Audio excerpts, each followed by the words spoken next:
Welcome back, beloved. Short pause. Point number 3, this is the lament over Jerusalem.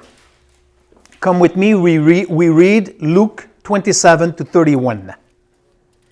And there was followed him a great multitude of the people and of women who bewailed and lamented him. But Jesus, turning unto them, said, Daughters of Jerusalem, circle, daughters of Jerusalem, don't weep for me, but weep for yourself and for your children. Circle, yourself and for your children.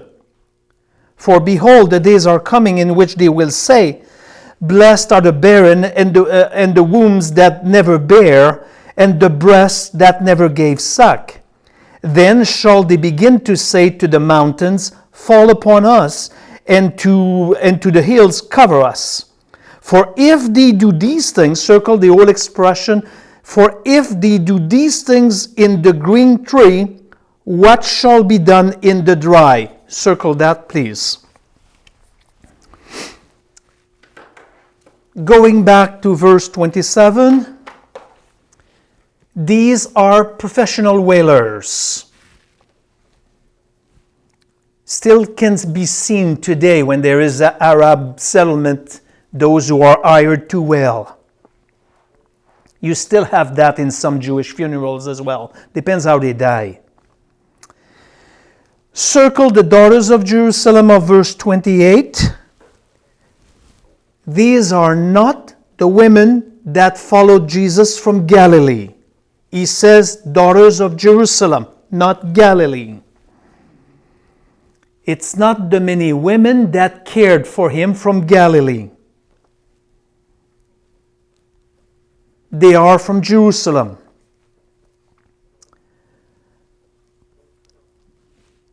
The statement of verse 28, weep for yourself and for your children, is in keeping with Matthew 27:25, paragraph 61 that we just did.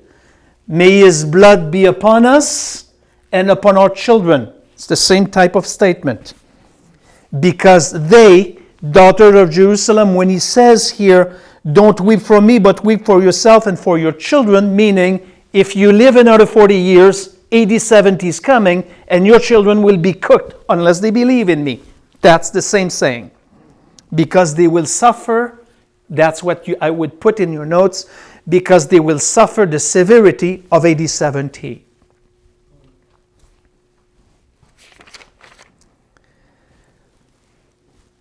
Because they will suffer the severity, the harshness of AD 70. You know what happened? Temple destroyed, city burnt, so on and so forth. Now I explained to you a statement hard to decipher, except you have the Jewish frame. Once again, those online. Verse 31. Because if they do these things in the green tree, what shall be done in the dry tree? This is an idiomatic statement, an idiomatic statement, a statement that you know, which we call the Calve-Homer argument. It's rabbinic. Calve-Homer argument. It goes from the light in weight to the, give me the word, correct. The light to the heavy. And it's based upon the book of Ezekiel.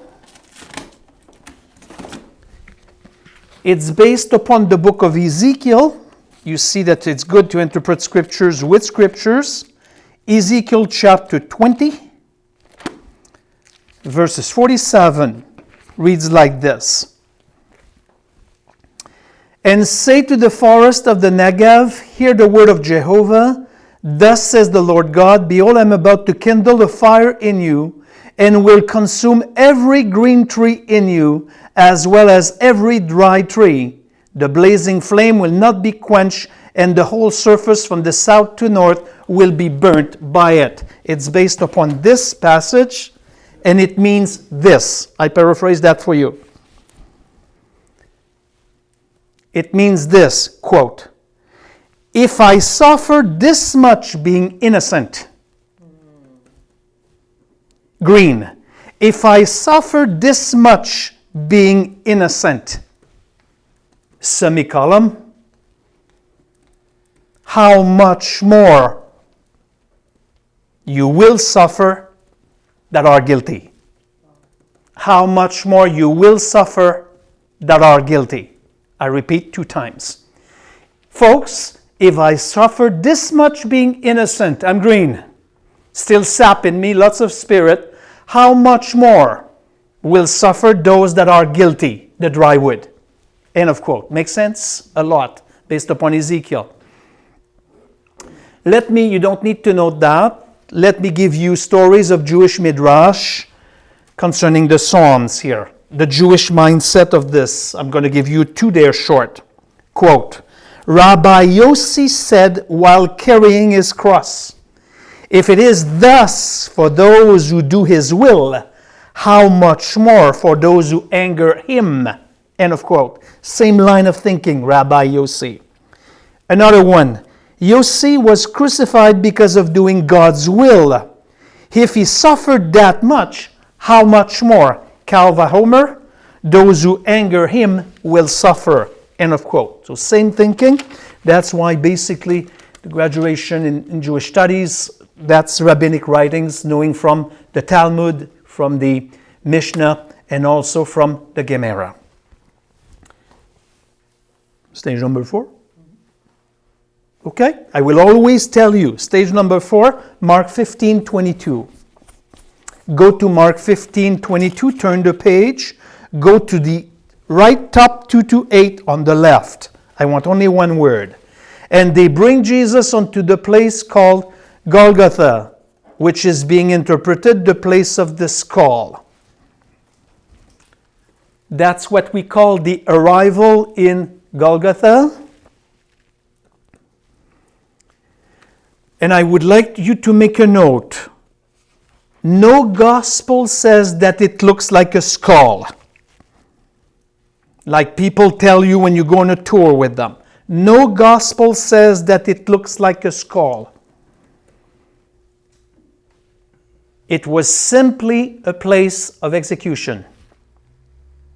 If you prefer, it was simply a place of crucifixion.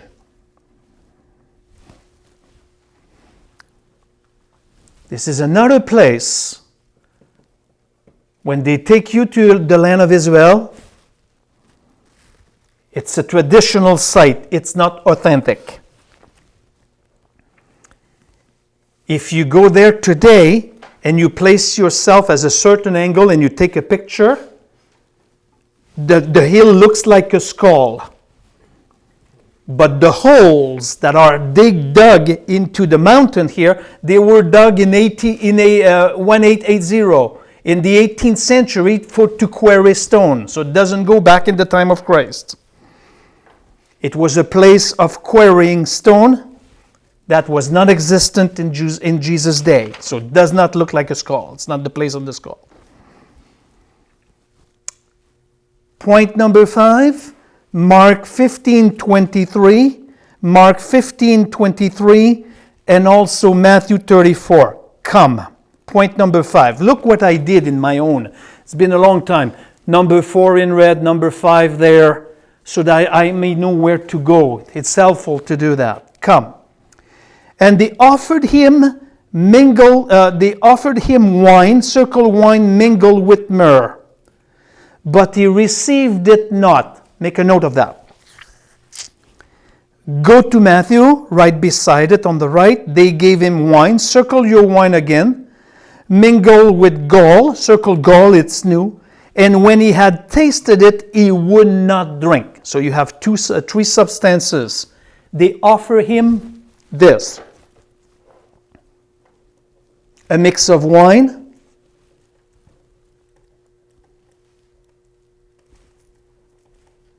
gall. That's strong. It's like Buckley syrup. Oh, yeah. Right, okay? And myrrh. Back then, mixing these things together was Tylenol 3. It was a mixture to ease off the pain.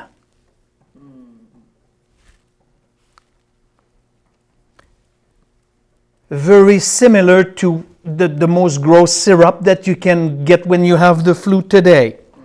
But you know what? Why is he receive it not? Because that medication often make the person lightheaded, drowsy, not feeling the full pain.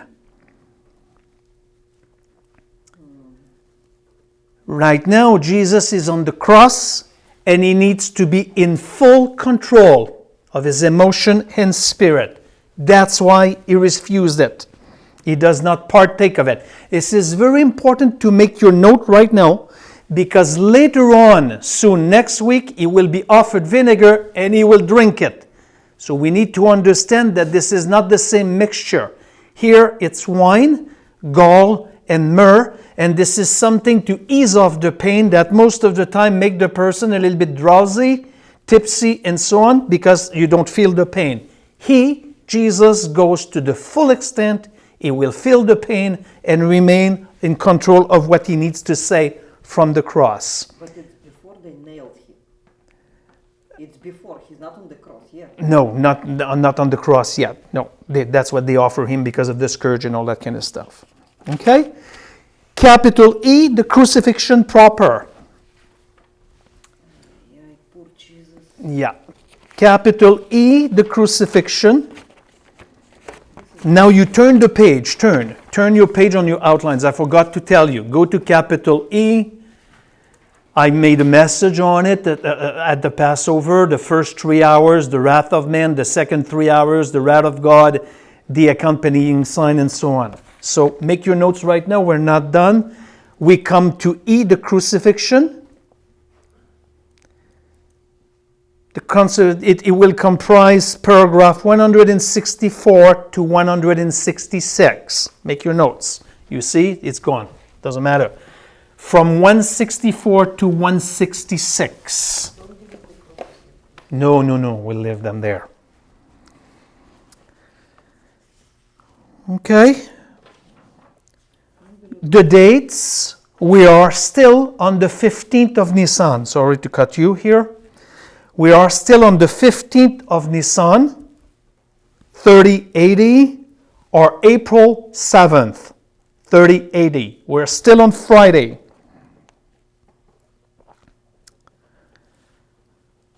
Visualize the totality now of your paragraph 164. I want you to look at it on the left, on the right, turn the page on the left, on the right, and on top of page 232. I want you to visualize this right now. You did. Now, direct your eyes on your outline. Arabic number 1, the first 3 hours, the wrath of man. You have looked at your harmony. And this paragraph here will cover you from stages 6 to 17. So in paragraph 164, the first 3 hours on the cross suffering the wrath of man, make a note now, it's from 9 a.m. to noon.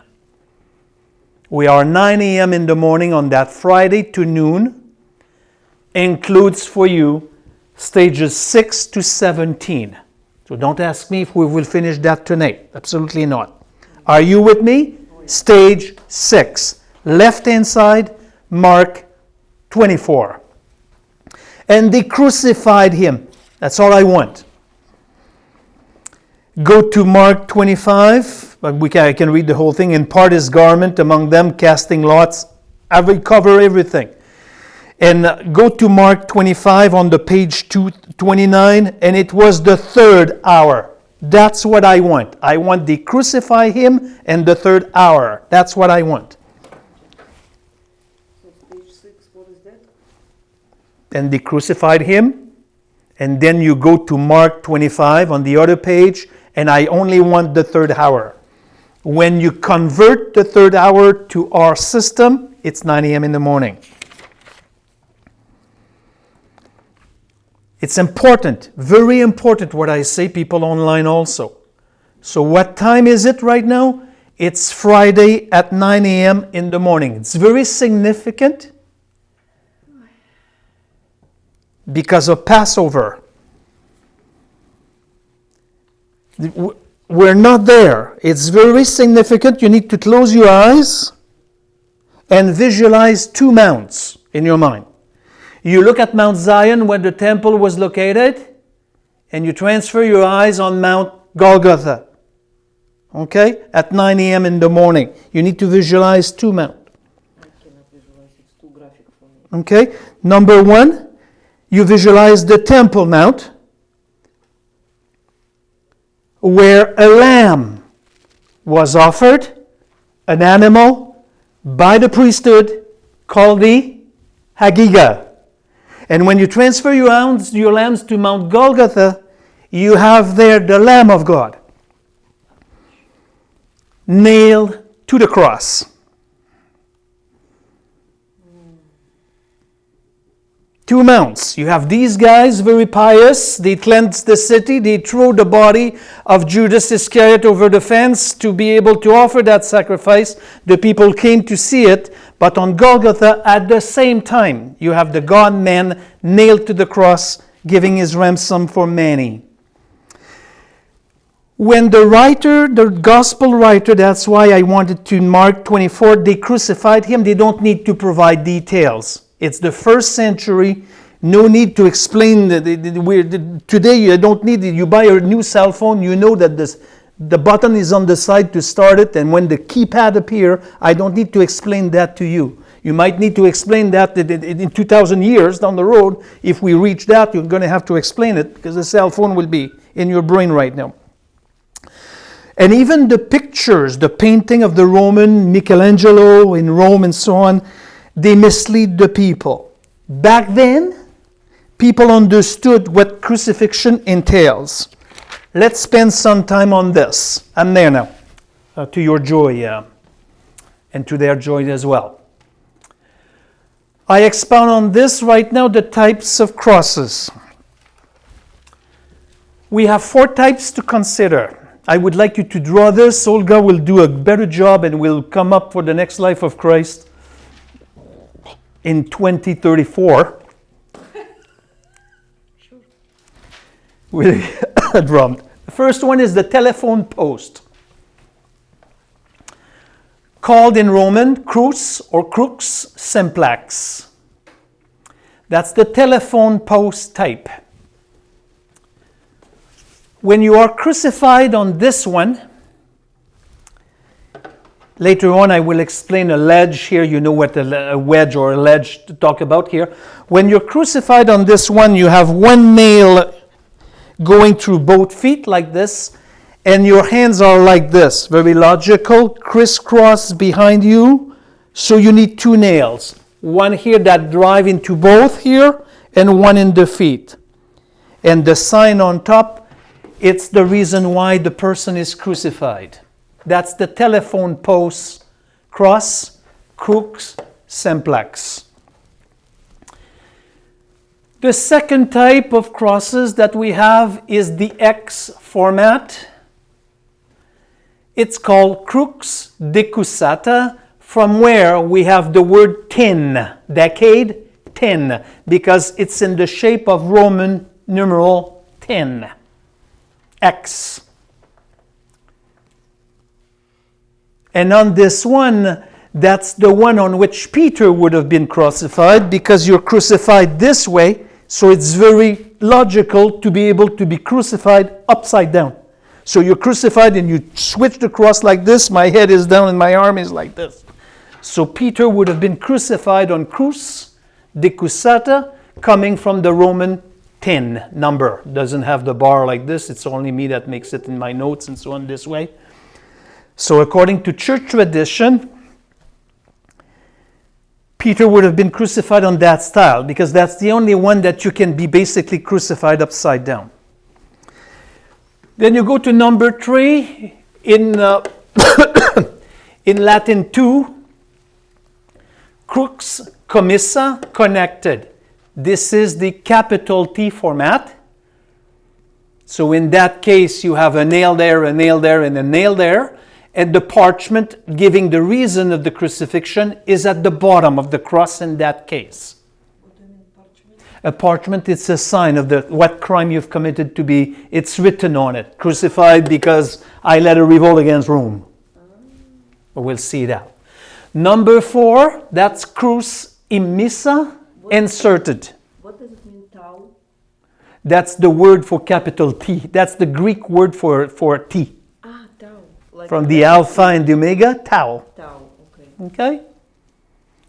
And cross number 4, it's crus or crux immissa, inserted. Meaning that you insert that part into the other one, basically.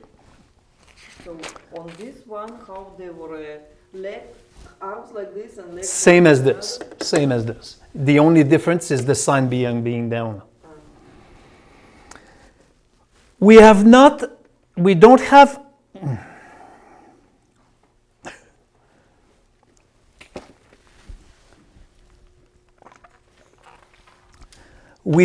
enough evidence in the gospel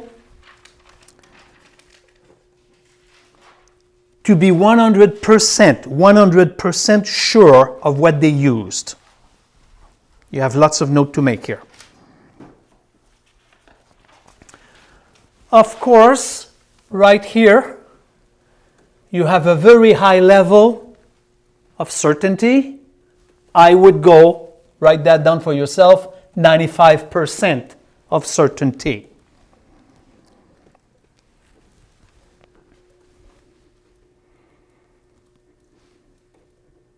"95% of certainty that it was this one." That's the one that you have around your neck if you wear a cross. Olga has it within the Magan.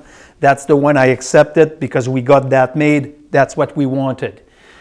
Number 1 and 2 were very rarely used, but they could have been used. 1 and 2, rare. Simply put, rare usage of them.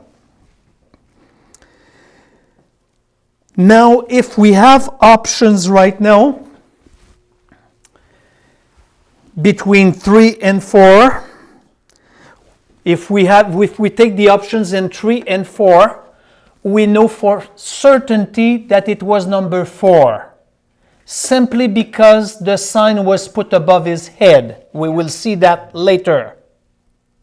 So if we deal with the half of the board here, people online, sorry to turn my back to you. If we decide to go between 3 and 4, you can cross. This one, meaning tick mark, dismiss is the proper word. Dismiss this one. We go with number 4. Because somewhere we will see that the accusation, the writing was above his head here. We will see that in the gospel. But we cannot dismiss this one, 5%. Okay, we don't have enough evidence. Most likely, this is this, but this is logical also, because on this one you were putting the sign above the head. But it's very minimal. However, you cannot fully dismiss that because it's logical. You stretch your arm and you're crucified this way. It cannot be number 1 because he was carrying the bar. But you can carry this one also. Okay, you can carry this one also. So basically that's why 5 is very minimal. 5 is very minimal, and that's why it's heavy also. It's easier to carry this than that, but it's possible. So that's why I would go with 5. But that's why, having studied, you don't want to go 100%, but most likely. Okay, it's just an issue of in-depth study. That's what it costs, a lot of information. Otherwise, it doesn't change anything. Either if you go with 1 and 2, the position is stretching the arms. Instead of this, it's like this on number 4. Feet, same. Okay? And for all the rest of the details. All right, let's carry on a little bit. Now I explained the crucifixion, basically. When you're crucified like this, I'm not bold enough to draw the cross. Can I erase? Yes. People online, can I erase? Good. We don't have the technology to answer back. We need Zoom for that kind of stuff, right? Okay, where was I? Okay, good. So this is all done. Right on. Okay, good stuff. That's the way they proceed to crucify. I'm not going to draw, but just only this. This is the ground. You crucify the person with the cross laying on the ground. If you go with type 1, the telephone post, you need 2 nails. It's already explained. Here, there is no structure strong enough here. The nail would have been driven there. So you do it there, and you do the same thing with my feet. If you go with number 4, how many nails do you need? 3. Beautiful. You put the nails on the palm, not on the palm, but on the wrist, because here there is enough structure to keep the person. And that's what you do. You crucify the person like this. I'm going to use this on the cross here. And then they lift up the cross, lifting up the Son of Man. And then they drop the cross at the bottom of a hole. And when the cross reached the bottom of the hole, the bones of the person becomes out of joint because of the heaviness and so forth, therefore fulfilling Psalm 22. My bones are out of joint. Because you lift up, and then you drop it in the hole, dug about 2 feet, 3 feet, bang, and once it's reached the bottom, schlank, your shoulder becomes out of joint and so on. Fulfilling Psalm 22. And then it becomes a waiting game. You don't die of it. Concerning to the Roman way of executing a person, you're not allowed to have food, only liquid. No food, but liquid is allowed. On the cross? On the cross, liquid is allowed. We will see that later. Stage number 7. Stage number 7, so you have what it means. That's why I took my time with the crucifixion, because it says in Mark, and they crucify him. So now you know a little bit what crucifixion means. And imagine your back, your bare back, for him already bloody. It was not varnished like the live edge there. You know what is a dry 2x4, brother, or not a plan 2x4. Very rough, your back scratch about it, and then it becomes a waiting game. Stage number 7, you come to page 228 in Luke 34. Visualize your place. Luke 34, it says like this. Page 228, Luke 34. You have your finger on it. And Jesus said, Father, forgive them because they don't know what they do. Circle this. This is your first statement from the cross. Olga, please, and those online, we will be sending you a sheet. I have a sheet, I forgot them, the 7 sentences from the cross, so that you might be able to make your notes on a 1-pager. It's line. We need to produce that for you guys online and for the people here also. He will speak 7 times from the cross. This was the first? Correct. This is the first sentences from the cross. He said, Father, forgive them, because they don't know what they do. Here, he prays for those who act in ignorance.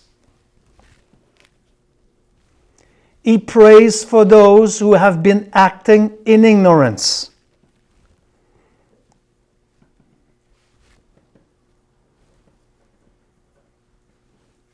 The prayer does not include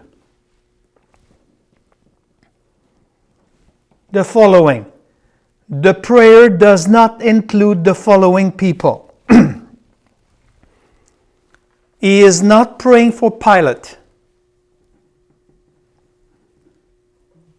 He is not praying for Herod Antipas.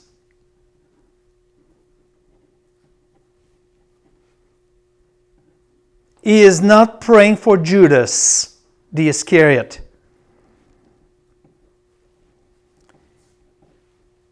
He is not praying for Annas, who was one of the high priests for the Jews. And give me the last one. He is not praying for? Caiaphas. Correct, Caiaphas. He is not praying for Pilate. That does not include Herod Antipas. It doesn't include Judas, does not include Annas, does not include Caiaphas. It did, however, include the Roman soldiers, the cohort. The cohort, they don't know who's Jesus. They are in the army. And other Jewish leaders. If you would like to read about this from the text, Acts 3:17. Yeah, other Jewish leaders. And that's why if you read your Acts 3:17 and 1 Corinthians chapter 2 verse 8. What do I mean by that? If you are a new member, a young member of the Sanhedrin, just elected new, and you doubt a little bit, but you are influenced by the older people on the Sanhedrin, and you say, I'm not sure. That does not include these guys. They can be forgiven. Okay? And that does not include the Roman soldiers. And other scriptures, 1 Corinthians chapter 2, verse 8. But first time you said Corinthians, which one was that? Acts, the first one was Acts 3:17. And then? 1 Corinthians chapter 2, verse 8. And you said another Corinthians? No, that's it. Two scriptures. We take one more stage, stage number 8. Now I want you to go to be at the bottom page 228, bottom right in John. We will read John 23 and 24. Come with me. The soldiers, therefore, when they had crucified Jesus, took his garments and made 4 parts to every soldier a part, and also the coat. Now the coat was without seam. Circle without seam. Circle that. Without seam. Woven from the top throughout. Verse 24, they said therefore one to another, let us not rend it, meaning tear it apart, but cast lot for it, whose it shall be, that the scriptures might be fulfilled, which says, they parted my garments among them, and upon my vesture did they cast lot. Here we have the parting, meaning the distribution of the garments of Jesus. We have the distribution of the parting of the garments of Jesus.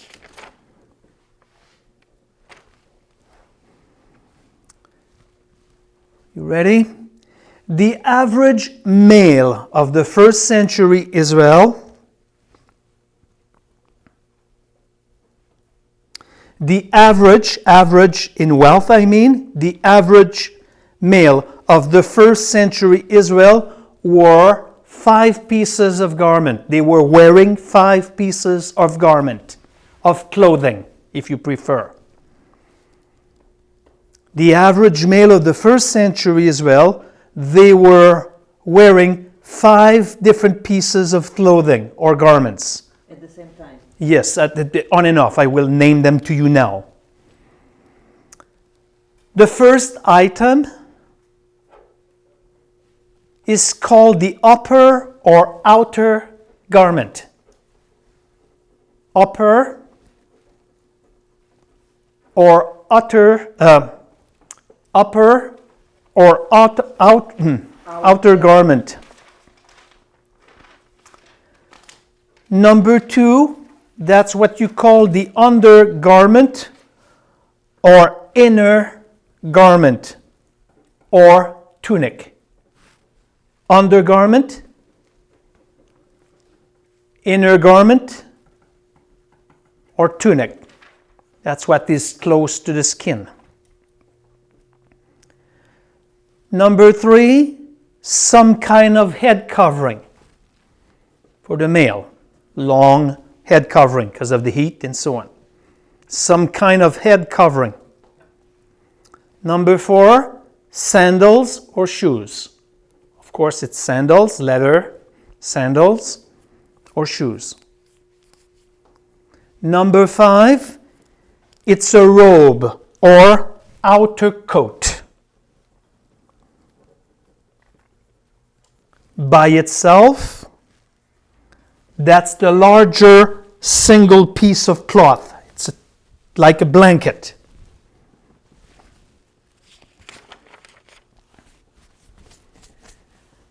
Okay, I repeat them very quickly. Upper, number 1, upper or outer garment. Number 2, undergarment or inner garment or tunic. Number 3, some kind of head covering. Number 4, sandals.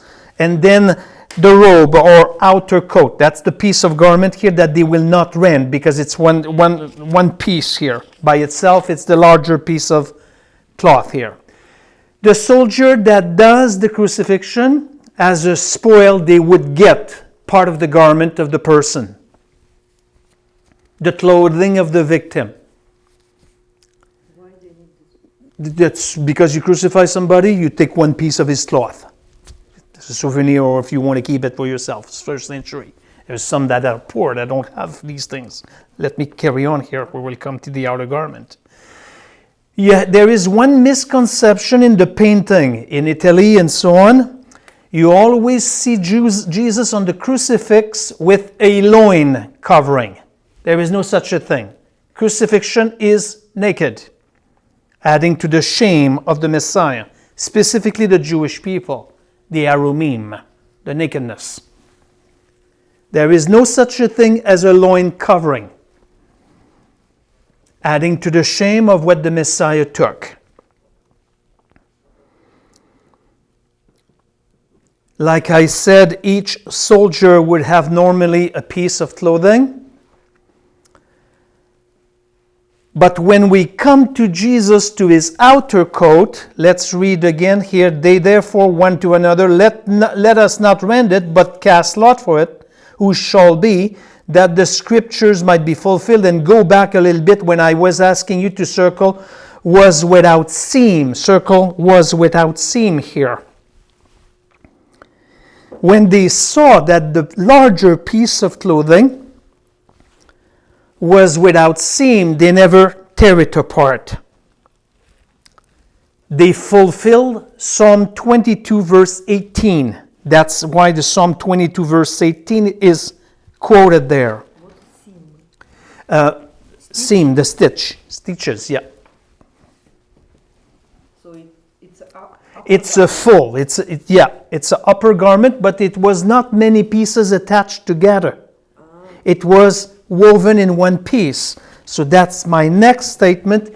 It was for him a very expensive part of clothing. For Messiah? Yeah, that's the only thing of wealth that he was owning. Probably financed by the woman of Galilee. They probably made it for him. It was the only thing of value that he was owning, his outer coat. So it's probably the robe or outer coat, number 5. That's the outer coat number 5. That's the larger piece. And when they looked at it like this, they said, hey, come on, it's a very expensive part of clothing because you could see the light through the seam and so on. They said, no, let's not rend it, to fulfill. Of course, Jesus was poor, no place to lay his head. But remember, ladies of the Galilee supported him. And what was it from the ladies to say, let's make a good one for this man? Okay? Done for tonight. We're done for tonight. So what have we seen? We have seen 8 stages. So I put my review right here. We're doing exceedingly well. We're approaching the end of Division 9, and then we'll do Division 10 after that. Fred, I put it on your shoulder again. Please close the meeting. We go home together. We go home all together, beloved. 2, 3, 4, 5. Father, again, we thank you for this time. Thank you for the ability that you give us, Father, to hear your word, study your word, and that you will reveal what your word means to us, Father. We're thankful for this. We're thankful for Jesus. We're thankful for your grace. We're thankful for Jesus' sacrifice, Father. We certainly are not worthy of your sacrifice for us, but we are so thankful, Father, that you love us enough to show us your grace and to do this for us. Father, we just, as we go our own ways, we just pray you be with us, guide us, and we pray this, Father, in Jesus' holy name. Amen. Beloved, just a word of thankfulness to you, those who are staying home and so on. You know that the class is open. I sure hope to see you shortly. I say that to all the groups. This one is a small group also, 10 to 11, where we were on the regular before the crisis. Your support is important to us. We carry on. Your support is important, okay. But your prayers also is important. You can see me sometimes a little bit plagued with the fatigue, a slight discouragement to speak to the camera. However, this one is good because we have some people present and so on, which I very value. There is one person on this city right now that is hoping that we will go back to our regular thing, although I doubt that it will never be the same anymore. I doubt that it will be the same. But anyway, I sure hope that church will be reopening slowly. Here on Thursday night, you can come and gather with us. Like tomorrow night, we have the regular service and so on. I'm reaching out to you right now for your continuity with the financial support, because I know that you can do the extra mile on that, but also in prayers. You know, I don't need to repeat to you that I have devoted the rest of my existence since I was found to serve the Messiah in this capacity. And Satan will not stop me from doing this with the flow. So thank you for your prayers, beloved. God bless you.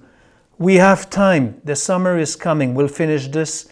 Take time to review your notes. I will never say that enough. That the life of Christ from a Jewish perspective, what you are still doing in this place, will prove to be your most important Bible study of your existence. We bid you shalom.